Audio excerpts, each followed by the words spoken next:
నమామీశమీశాననిర్వాణరూపం విభుం వ్యాపకం నిర్మలం నిర్వికారం నమామీశమీశాననిర్వాణరూపం విభుం వ్యాపకం బ్రహ్మవేదస్వరూపం నిజం నిర్గుణం నిర్వికల్పం నిరీహం చిదాకాశమాకాశవాసం భజేహం చిదాకాశమాకాశవాసం భజేహం. జయరాధస్యం. శ్రీచక్ర భక్తి ఛానల్ ప్రేక్షకులకు మా మంగళాశాసనములు. ఈరోజు మనం కార్తీక మాస స్నాన ఫలితం గురించి చెప్పుకోబోతున్నాము. ఈరోజు దానం చేయాల్సింది ఉప్పు. దేవత పార్వతీ దేవత. ఇక్కడ మనకి మంత్ర జపం ఓం పార్వతీ పరమేశ్వరాభ్యాం నమః. ఓం పార్వతీ పరమేశ్వరాభ్యాం నమః. ఓం పార్వతీ పరమేశ్వరాభ్యాం నమః. ఇక మనం వాడకూడనివి ఏమిటి అంటే ఉప్పు కలిసినవి. అలానే ఉసిరికలో కూడా ఉప్పు ఉంటుంది కాబట్టి ఇవి రెండు నిషేధము అని మనకి చెబుతున్నారు. మరి వీటి ప్రయోజనం ఏమిటండి, లాభం ఏమిటి అంటే బలము, ఆరోగ్యము. మరి మనకి బలం కావాలన్నా, ఆరోగ్యం కావాలన్నా ఈ రకంగా మనం పాటిస్తే భగవద్ అనుగ్రహాన్ని కూడా మనం పొందవచ్చు. ఇక మనకి వశిష్ఠ మహర్షి జనక మహారాజుని ఉద్దేశించి చెబుతున్నటువంటిది మనకి సూత మహర్షి శౌనకాది మునీంద్రులకు తెలియచేస్తున్నారు. అది మనం వింటున్నాము. ఒక తత్వనిష్ఠుడు అనేటటువంటి ఒక బ్రాహ్మణుడు ఉండేవాడు రాజా. అతడు పేరుకు తగినట్లుగానే తన జీవితాన్ని నడుపుకునేటటువంటి వాడు. అంటే చాలామంది ఆనందరావు అని పేరుంటే ఎప్పుడూ క్యాస్ట్రాయిల్ ఫేస్ తోటో లేకపోతే విచారవదనంగానే ఉంటూ ఉంటాడు. అది కాదు. మన పెద్దలు పేరు పెట్టినటువంటి పేరు ఎందుకు పెట్టారు అంటే ఆ పేరు పదే పదే పిలవడంతో వాడికి ఆ లక్షణాలు కలగాలి. ఆ లక్షణాలు కలిగిన వాడిని చూస్తే ఆ లక్షణాలు మనల్ని కూడా ప్రేరణ చెయ్యాలి అని నామకరణం చేసేవారు. ఈ తత్వనిష్ఠుడు ఎప్పుడూ కూడా భగవంతుడి యొక్క తత్వ విచారణలో తన జీవితాన్ని గడుపుతూ ఆయా మాసాన్ని బట్టి, ఆయా తిథి వార నక్షత్రాలను బట్టి చాలా చక్కగా కర్మానుష్ఠానం కూడా చేసేవాడు. అటువంటి ఆ తత్వనిష్ఠుడి గురించి మనం ఆలోచిస్తే మరి మనకు కూడా ఆ తత్వనిష్ట, ఆ తత్వస్థితి కలగాలి. దీనికి ఒక చిన్న ఉదాహరణ చెప్తా. ఒక పిల్లవాడు, అన్నదమ్ములిద్దరూ, దానిలో చిన్నవాడికి వాళ్ళ అమ్మ ఒక చాక్లెట్ ఇచ్చింది. ఇవ్వగానే చాలా సంతోషంతో, ఎప్పుడూ అమ్మ అడిగితేనే కానీ పెట్టదు, ఇవాళ అడగకుండానే పెట్టింది అని సంతోషంతో వాడు చాక్లెట్ ర్యాపర్ తీస్తూ ఉండగానే అంతలో అమ్మ వాళ్ళ అన్నయ్యకి 2 చాక్లెట్లు ఇచ్చింది.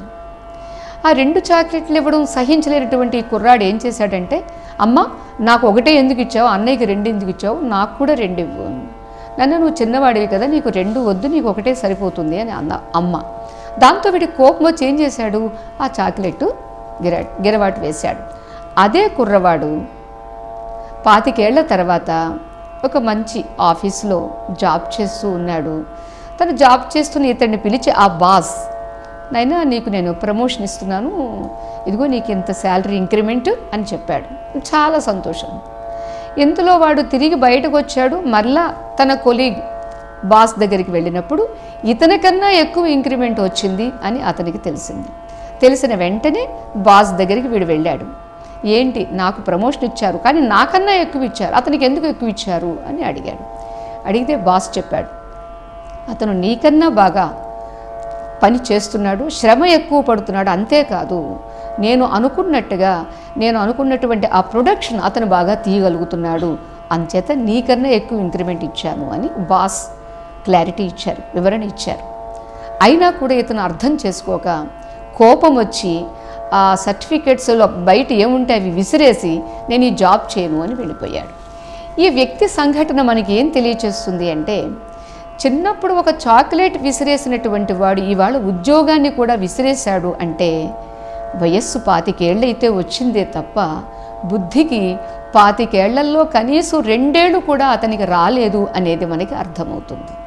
అంటే అతనికి అంటే ఆ సంఘటన మనలో కూడా మనం చూసుకుంటే మనం ఎదిగామా లేక దిగజారామా, ఎగబ్రాకగలుగుతున్నామా లేక దిగజారిపోతున్నామా అనేది మనం చూసుకున్నప్పుడు ఇదిగో ఇవాల్టి కార్తీక స్నానమహిమ కానీ లేదా నిన్న మనం చెప్పుకున్నటువంటి కార్తీక సోమవార వ్రత మహిమ కానీ మనల్ని ఏం చేస్తుంది? అది ఎదిగింపచేస్తుంది. మనకి ఎప్పటికప్పుడు, ఎందుకంటే మనిషి బుద్ధిజీవే తప్ప బద్ధజీవి కాదు. బుద్ధిజీవి అని అంటే ఎల్లవేళలా బుద్ధిని మనం వాడుకోగలగడం, ప్రతి పనిలో కూడా దాన్ని సునిశ్చితంగా ఎప్పుడైతే మనం వినియోగించుకున్నామో కర్మలో మనకి ప్రావీణ్యత వస్తుంది, ఆ కర్మ ద్వారా మనకి పరిపక్వత వస్తుంది, బుద్ధికి వికసనం కలుగుతుంది. మనం ఇంట్లో పని చెయ్యని, వీధిలో పని చెయ్యని దానికి ఒక పూర్ణత, పరిపూర్ణత ఉంటుంది, అంటే సమగ్రత ఉంటుంది.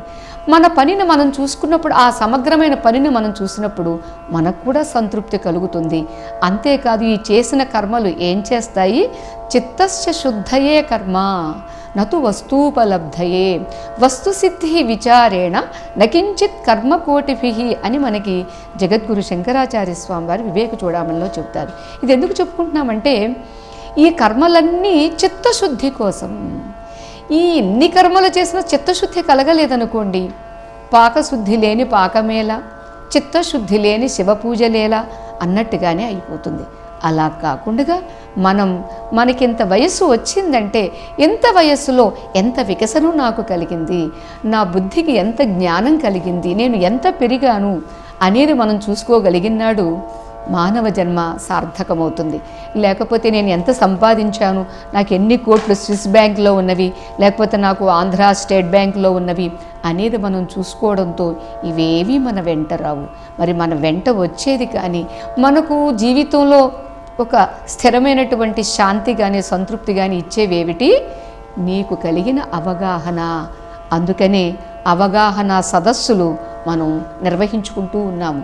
అది వరకు మేము చాలా జ్ఞాన యజ్ఞాల్లో కూడా ప్రత్యేకించి లేడీస్కి, ప్రత్యేకించి బాయ్స్ కంటే స్టూడెంట్స్కి కూడా కండక్ట్ చేసినప్పుడు వాళ్ళకి చాలా ఈ లాభం, ఈ జ్ఞానం కలిగి తర్వాత వాళ్ళకి జీవితంలో ఎదురైనటువంటి సంఘటనలో వాళ్ళు ఎలా వాటిని తట్టుకున్నారు, వాళ్ళు ఎలా ఎదుర్కొన్నారు అనేటటువంటిది మాకు చెప్పినప్పుడు మాకు చాలా సంతోషం అనిపించింది.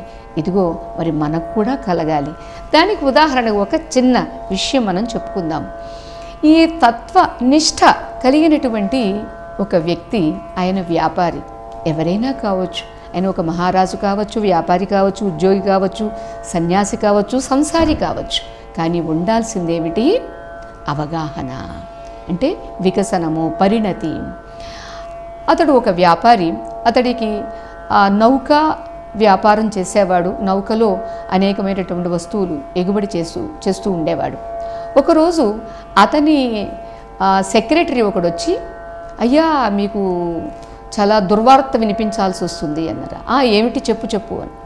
మీ నౌక మునిగిపోయిందండి అని. ఏమిటి అన్నారు. అవునండి, మీ నౌక మునిగిపోయింది. అలానా? నౌకలో ఉండేటటువంటి మీ కుటుంబ సభ్యులందరూ కూడా మునిగిపోయారు. అలానా? సంపదంతా నీళ్ల పాలైపోయింది.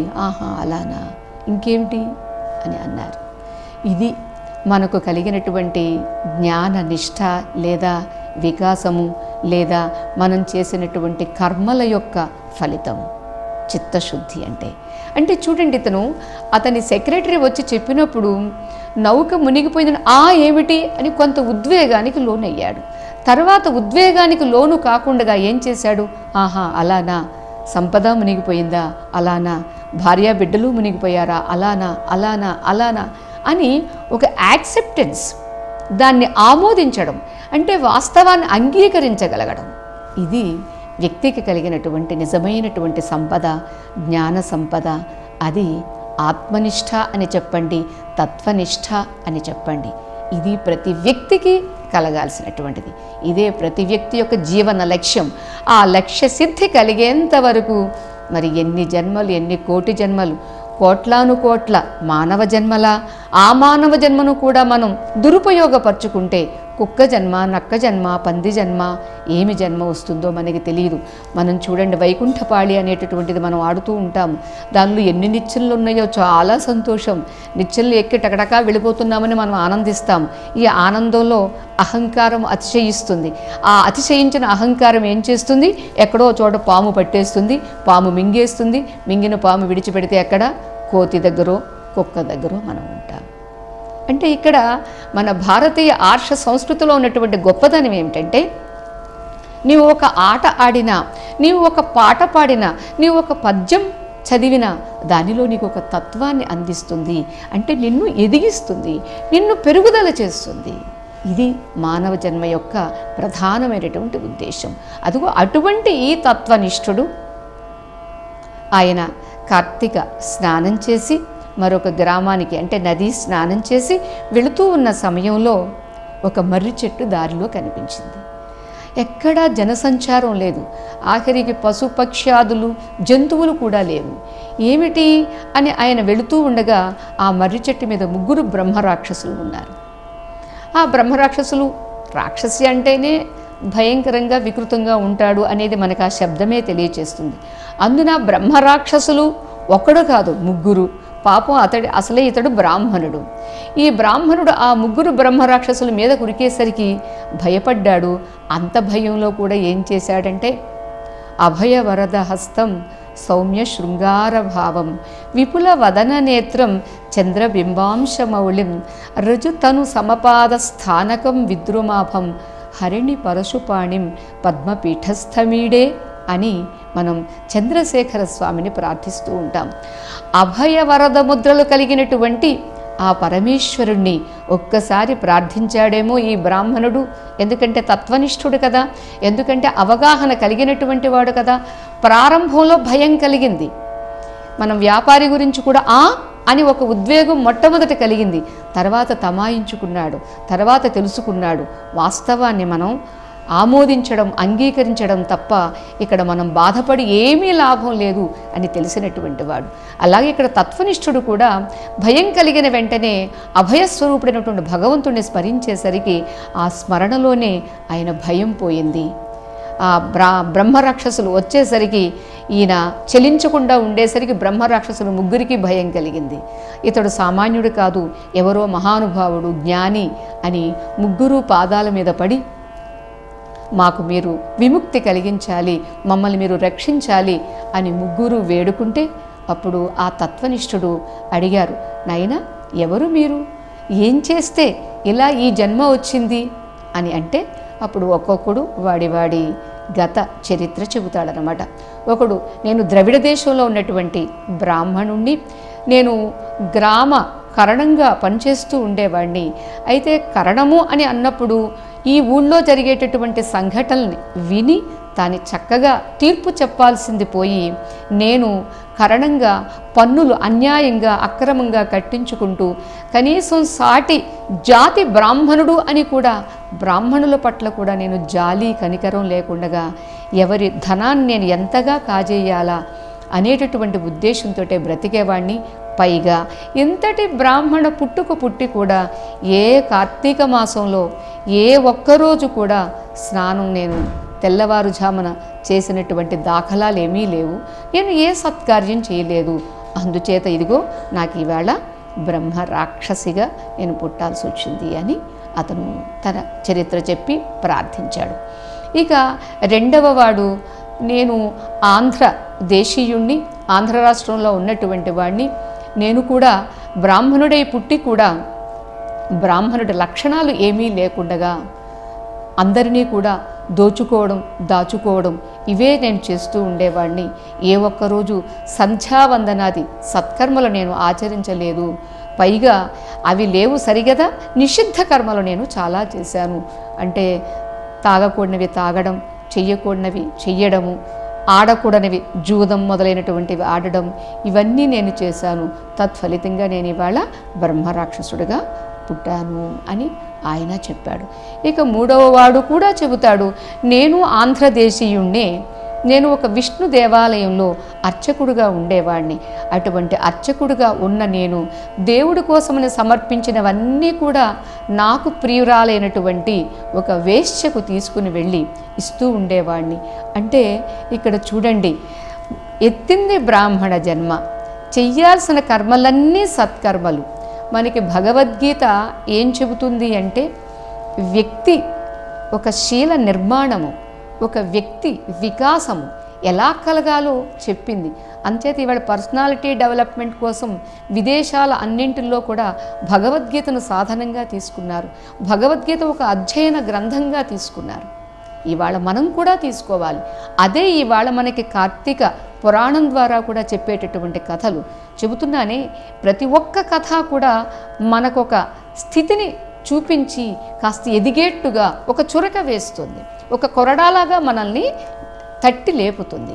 అంచేత ఇక్కడ మూడవ వాడు విష్ణు దేవాలయంలో బ్రాహ్మణుడు ఒకటి, రెండవది విష్ణు దేవాలయంలో అర్చకుడుగా, రెండవది మరి అర్చకుడుగా ఉన్నటువంటి వాడు స్వామికి అర్చన చేసే సమయంలో స్వామితో ఒక తెలియని ఒక సంబంధాన్ని గుర్తించడం. మనం చూడండి, ఇంట్లో పెంచుకున్నటువంటి ఒక కుక్క కావచ్చు, ఆ కుక్కకు ఆయా సమయానికి దానికి పాలు పెట్టి బిస్కెట్ పెట్టి స్నానం చేయించి ఉండడం ద్వారా దానికి తెలియని ఒక సంబంధం మనకి ఏర్పడుతుంది. దానికి కూడా ఒక పిచ్చి ప్రేమ మన మీద కలుగుతుంది. మనం ఎక్కడికి వెళ్ళినా మనకి అది గుర్తొస్తుంది. అలానే మనం ఎక్కడున్నా మన గురించి అది చూస్తూ ఉంటుంది. అరే, ఒక చిన్న ప్రాణితోటే మనకి కొంతకాల సంబంధంతో ఒక తెలియని ప్రేమానుబంధం ఏర్పడుతుంది. మరి నీవు ఒక అర్చకుడుగా, లేదా ఉదయం 1 గంట సాయంత్రం గంట దేవుడి గుడిలోనో లేకపోతే దేవుడి గదిలోనో కూర్చున్న మనకి మరి సంబంధం ఏర్పడవద్దా? ఇన్నేళ్లు చేసినా ఏర్పడలేదు అంటే మన మనసు అక్కడ లేదు. ఆఫ్టర్ ఒక కుక్కతో కలిగిన సంబంధం కూడా అర్చన చేసినటువంటి, అర్చింపబడినటువంటి దేవతతో మనకి సంబంధం కలగలేదు అంటే ఇది మన పొరపాటే తప్ప అక్కడ దైవం యొక్క పొరపాటు కానే కాదు. అంచేత అక్కడ మనం ఏం చేయాలి? అర్చన చేసేటప్పుడు ఆ దేవత ఎంత సుందరంగా ఉన్నాడు, ఆ దేవతను మనమే అలంకరించుకున్నటువంటి ఆ దేవతను చూసి మురిసిపోతూ మై మరచిపోతూ ఉండగలిగిన నాడు ఆ అర్చకుడుగా ఉండగలడు. ఆ అర్చకుడికి, ఆ ఆరాధ్య దైవానికి ఒక తెలియనటువంటి ఒక మమత, తెలియని ఒక మాధుర్య అనుబంధము ఏర్పడుతుంది. ఇవాళ మనకి ఇంట్లో ఉండే సంబంధాలు కానీ మరి ఏ సంబంధ బాంధవ్యాల కన్నా కూడా శాశ్వతమైనటువంటి సంబంధం దైవీ సంబంధము. కానీ ఈ బ్రాహ్మడు ఏం చేశాడు? ఇటువంటి దైవీ సంబంధాన్ని కూడా గుర్తించకుండా, పెట్టుకోకుండా అర్చన చేస్తూ కూడా తన ప్రేయసి గురించే ఆలోచించడం. ఎవరో ఒక భక్తుడు 1 డజన్ అరటిపళ్ళు తెస్తే కూడా నివేదన ఎక్కడ జరుగుతుంది, కానీ నా ప్రేయసికి నేను పట్టుకెళ్ళిస్తే ఆవిడ ఈ పళ్ళు చూసి నన్ను ఎంత ఆదరిస్తుందో అనే ఈ రకపు భావనతో ఆయన గడవడంతో ఏమయ్యింది? కర్మేమో సత్కర్మే, కానీ భావం దుర్భావమయ్యింది. అటువంటి దుర్భావంతో ఏమయ్యాడు ఇతడు? పైగా తల్లిదండ్రుల్ని నిరసించడం, కేవలం భార్యా బిడ్డల్ని తాత్కాలికంగా నామకావాస్తే చూస్తూ తాను వేరే కుటుంబంతో గడపడం వల్ల ఇదిగో బ్రహ్మరాక్షసుడిగా పుట్టాడు. ఇవన్నీ కథలు మనకి ఏం చెబుతూ ఉన్నవంటే, నీవు ఎక్కడ ఉన్నావో, ఏం చేస్తున్నావో అక్కడే నీ మనస్సు లగ్నం చేసి అదే పని చెయ్యి. నీవు కెమెరామ్యాన్ అయితే కెమెరా గురించే అధ్యయనం చేసి ఆ కెమెరా ఎలా తీస్తే, ఏం చేస్తే ఇంకా బాగుంటుంది, క్లారిటీ బాగుంటుంది, దానిలో నాలెడ్జ్ ఏమిటి అనేది మనకి ఎప్పుడు కలుగుతుంది? మన దృష్టిని, ఏకాగ్రతని, శ్రద్ధను అక్కడ పెట్టినప్పుడు. అది ఏదైనా కావచ్చు, ఒక ఊడవడం కావచ్చు, ఒక పాత్ర శుభ్రత కావచ్చు, ఒక వంట చెయ్యడం కావచ్చు, ఏదైనా కావచ్చు. అంచేత మనకి గీత చెప్పింది, యోగ కర్మసు కౌశలం. నీవు చేసేటటువంటి కర్మలో ఉండే కుశలత్వమే యోగము. అంటే కర్మలో ప్రావీణ్యత యోగము, కర్మలో నేర్పరితనము యోగం, అంచేత నీ బుద్ధిలో ఉండే కుశలత్వం యోగము. ఈ యోగము నీకు ఎలా ప్రసాదిస్తుంది? ఇదిగో ఒక స్నానం చెయ్యి కార్తీక మాసంలో, ఇదిగో కార్తీక మాసంలో ఒక అర్చన చెయ్యి, ఒక అభిషేకం చెయ్యి, నీకున్న దానిలో ఒక వస్త్రదానం చెయ్యి. కార్తీక మాసము అని అంటే మనకి చలి రోజులు ప్రారంభమవుతాయి, మనకంటే ఇంటి నిండా చాలా ఉంటాయి. పాపం కప్పుకోవడానికి దుప్పటి కూడా లేకుండా ఆ ఫుట్పాత్ మీద ఉండి ఎంతమంది ఉన్నారు, అటువంటి వాడికి నువ్వు తీసుకువెళ్ళి నీ వస్త్రాలను నువ్వు ఒక దుప్పటిని ఇవ్వు. తద్వారా నీకు వస్త్రదానం చేస్తే పుణ్యము వస్తుంది, భగవద్ అనుగ్రహం కలుగుతుంది, నీకు ఐశ్వర్యం కలుగుతుంది. మూడవదేమిటి, అతడికి నువ్వు సహకరించిన వాడివి అవుతావు. ఒక మనిషిగా సాటి మనిషికి నీవు సహకరించిన వాడివి అవుతావు. అసలు సహకారం కూడా కానే కాదు, తెలిస్తే మనం సేవించిన వాళ్ళం అవుతాము, సేవలు అందించడము అవుతుంది. ఇక్కడ ఈ ముగ్గురు బ్రాహ్మణులు తాముకు కలిగినటువంటి ఆ బ్రహ్మ రాక్షస జన్మ రావడానికి కారణం కూడా ఈ తత్వనిష్ఠుడి యొక్క సాన్నిధ్య మాత్రంతో. చూడండి, అంటే తత్వనిష్ఠుడి యొక్క ఆ సిన్సియారిటీ, ఆ నిజాయితీ, ఆ మనస్సులో వాక్కులో చేతల్లో ఉండేటటువంటి రుజుత్వం. రుజుత్వం అంటే త్రికరణ శుద్ధి అని మనం చెబుతారు. అంచేత మాటలో ఒకటి, చేతలో ఒకటి, తర్వాత మనస్సులో ఒకటి అనేటటువంటి దాన్ని రుజుత్వము అనరు. ఈ మూడింట ఏకత్వం కావడమే మనం చేసేటటువంటి కర్మలకు, సత్కర్మలకు ఫలితము. అంచేత ఈ తత్వనిష్ఠుడి సామీప్యంలో అంటే సాన్నిధ్యంలో ఈ ముగ్గురు బ్రహ్మరాక్షసులకి వాళ్ళ గతం ఏమిటో వాళ్ళకి గుర్తొచ్చింది. ఇది మా పరిస్థితి. తెలియక మేము ఇన్ని చేశాము, తెలుసో తెలియకో అహంకారంతోటో అజ్ఞానంతోటో మేము చేశాము. అంచేత మీరు మమ్మల్ని క్షమించి మాకు విముక్తి కలిగించండి. మేము ఏం చెయ్యాలి, మేము ఏం చేస్తే మాకు ఈ బ్రహ్మ రాక్షస కృత్యం నుండి, ఈ జన్మ నుండి విముక్తి కలుగుతుంది అని ప్రార్థించారు.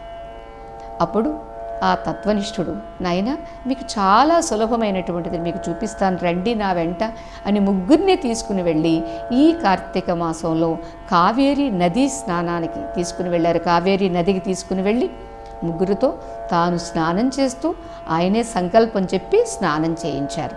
అంతే, ఆ కావేరీ నది కార్తీక స్నానం ద్వారా ముగ్గురికి ఆ బ్రహ్మ రాక్షసత్వం నుండి విముక్తి కలిగింది. చూస్తూ ఉండగానే ఒక దివ్య జన్మలతో దేవలోకానికి వెళ్ళారు అని మనకి ఇక్కడ కథ. ఇక్కడ దేవలోకానికి వెళ్ళారో ఏ లోకానికి వెళ్ళారో అనేది మనం ప్రక్కన పెడదాము. ఒక మనిషి యొక్క ఆ బుద్ధిలో ఆ దుష్ప్రవృత్తి పోయి సత్ప్రవృత్తి కలగడం అన్నమాట. అంటే స్వార్థం పోయి అతడికి పరార్థము పరమార్థం కలగడం. స్వార్థము ఒక పరిధి వరకు ఉండవచ్చు, ఆ స్వార్థం శృతి మించితే వాడు రాక్షసుడైపోతాడు, బ్రహ్మ రాక్షసుడవుతాడు. అక్కడ తల్లిదండ్రుల సేవ మానేయడం, కుటుంబ కర్తవ్యము విడిచిపెట్టడము, ఇక సమాజం పట్ల తన యొక్క స్పందన కోల్పోవడం. ఏమిటి, కేవలం తన ఇష్టం. ఏమవుతుంది? ఇదిగో ఇలా కాకుండా ప్రతి వ్యక్తి కూడా తనకు తన బుద్ధిలో, తన వాక్కులో, తన చర్యలో మార్పు ఎలా ఉంది, ఎలా కలుగుతుంది, నా నడవడి ఈ సమాజానికి ఒక ఒరవడి కావాలి అనేటటువంటి ఒక మంచి భావాన్ని అతడు కలిగి ఉంటే తప్పనిసరిగా ఈ కార్తీక మాసంలో ఈ స్నానము, ఈ జపము, ఈ దానము అనేటటువంటివి మనకి ఫలితాన్ని ఇస్తాయి. లేకపోతే ఏవో కర్మలు జరుగుతాయే తప్ప భావం లేకుండా, అక్కడ తత్పరత అంటే మనో ఏకాగ్రత లేకుంటే మాత్రం అక్కడ మనకి కలిగేది ఏమీ లేదు. అందుచేత మనల్ని ఏం చేస్తుంది ఈ కార్తీక స్నానం అనేటటువంటిది, దీనికి ఎంత ప్రయోజనం ఉంది అనేది మనం వింటేనే కదా మనకి ఎప్పుడు తెలుస్తుంది. పెద్దల ద్వారా వింటే మనకు తెలుస్తుంది. విన్నది ఏం చేస్తుంది, మనల్ని ప్రేరణ కలిగిస్తుంది. మనందరికీ తెలుసు, ఇవాళ మనకి ఎక్కడో ఫలానా షోరూంలో మనకి వస్త్రాలు రిబేట్ ఇస్తున్నారు, డిస్కౌంట్ ఇస్తున్నారు, దీపావళి స్పెషల్స్ అట, దీపావళి ఆఫర్ అట అని అన్నప్పుడు అది వినగానే మనం వెళ్ళి ఆ ఆఫర్ని మనం చూసుకుని మనకు నచ్చింది తెచ్చుకుంటాం. అలానే ఇక్కడ కూడా ఒక కార్తీక మాసం స్పెషల్ కార్తీక మాసం ప్రత్యేకత ఏమిటి అనేది మనం వింటే ఈ కార్తీక మాస ప్రత్యేకత, ఆ విశేషత్వాన్ని, ఆ మాహాత్మ్యాన్ని, ఫలితాన్ని మనం కూడా కలిగించుకోవడానికి ప్రయత్నం చేస్తాము. ఇదిగో రాజా, కేవల స్నానము ఎంత మహిమను కలిగి ఉంది. అదిగో బ్రహ్మరాక్షసులకి బ్రహ్మరాక్షసత్వం నుండి విముక్తి కలిగించింది అనేది మనం చూస్తే మన బుద్ధిలో ఉండేటటువంటి ఆ స్వార్థపరత్వపు రాక్షసత్వము, పిశాచిత్వము పోయి ఏం కలుగుతుంది అంటే పరమాత్మ వైపుకు మన మనస్సు మండుతుంది, పరమాత్మ వైపుకు మనకు తిరుగుతుంది. పరమాత్మ వైపు అంటే పరమాత్మ ఎక్కడుంటాడండి? ఏదో ఎవరో చెప్పారు అని గుడ్డిగా నమ్మడమా అంటే గుడ్డిగా నమ్మమని మనకు పెద్దలు ఏమీ చెప్పట్లా. ముందు నీవు ప్రారంభించు. దేవుడు దేవాలయానికి వెళ్ళి నమస్కరించు. నమస్కరించడం ద్వారా నా మహ అనే ఈ 2 అక్షరాలు, నా మహ, నాదేమీ లేదు, నాదేమీ కాదు, అంతా నీదే, అంతా నీవే అనేటటువంటి ఒక సమర్పణ భావము నీలో కలిగిస్తుంది. ఆ కలిగించినటువంటి భావం ఏం చేస్తుంది? ప్రారంభ దశలో దేవాలయంలో మాత్రమే ఉన్నటువంటి ఆ మూర్తి విశ్వమంతా ఉన్నాడు. ఈశ్వరుడు అష్టప్రకృతి స్వరూపాలుగా ఉన్నాడు అనేది క్రమక్రమంగా, ఏది నర్సరీలో వేసినటువంటి పిల్లవాడు 10 సంవత్సరాలు గడిచేసరికి వాడు 8వ క్లాస్కో 9వ క్లాస్కో వెళ్ళి ఎలా ఉత్తీర్ణుడవుతున్నాడో అలానే మనం కూడా గత సంవత్సరం ఎంత ఎదిగాము, మరి ఈ సంవత్సరం మనం ఎంత ఎదగాలి, ఇదిగో ఏది చేస్తే నాకు ఎంత పరిణతి కలుగుతుంది అని మనం చూసుకున్నప్పుడు ఆ పరిణతిలో చెలించకుండా ఉంటాము. ఒకటైతే రెండవది ప్రయత్నం కూడా ఎంత గట్టిగా చెయ్యాలి. మనకు ఎదురైన సమస్యను పరిష్కరించుకోవడానికి ప్రయత్నం గట్టిగా చేస్తాము. మూడవది జరిగినటువంటి పరిస్థితిని మనం ఆమోదించడము, అంగీకరించడం కూడా చెయ్యగలము. అంచేత అటువంటి స్థితి ఇదిగో మనకి కార్తీక స్నానం ద్వారా కలిగి తీరుతుంది అని చెప్పారు. అంచేత సూర్యుడు తులారాశిలో ఉండగా మనం స్నానం చేయడం ద్వారా విద్యుదయస్కాంత శక్తి మాత్రమే ఉన్నటువంటి ఈ జలంలో విశేషించి విష్ణు భగవానుడు గంగాదేవితో ప్రవేశిస్తాడు ఈ తులారాశి యొక్క సంక్రమణం ద్వారా అని మనకు చెబుతున్నారు. అంచేత అది మనం ప్రత్యక్షంగా స్నానం చేసినప్పుడు మనకి తెలుస్తుంది. మనకి జీవితంలో ఒరిగినటువంటి ఫలితాలు మన మీదకు ఉరికినప్పుడు కూడా మనకి తెలుస్తుంది. అంచేత ఈ స్నాన మహిమను కూడా మనం గుర్తించి తప్పనిసరిగా స్నానాలు అందరూ సకాలంలో బ్రాహ్మీ ముహూర్తంలోనే చేసి ఆరోగ్యాన్ని పొందుదాము. అలానే మన బుద్ధిలో ఉండేటటువంటి ఆ బ్రహ్మరాక్షసత్వాన్ని కూడా విడిచిపెడదాము. ఇక మనం రేపు దీప దాన ఫలితం గురించి చెప్పబోతూ ఉన్నారు. అది మనం రేపు చెప్పుకోవడానికి ప్రయత్నం చేద్దాం. జయ రాధే.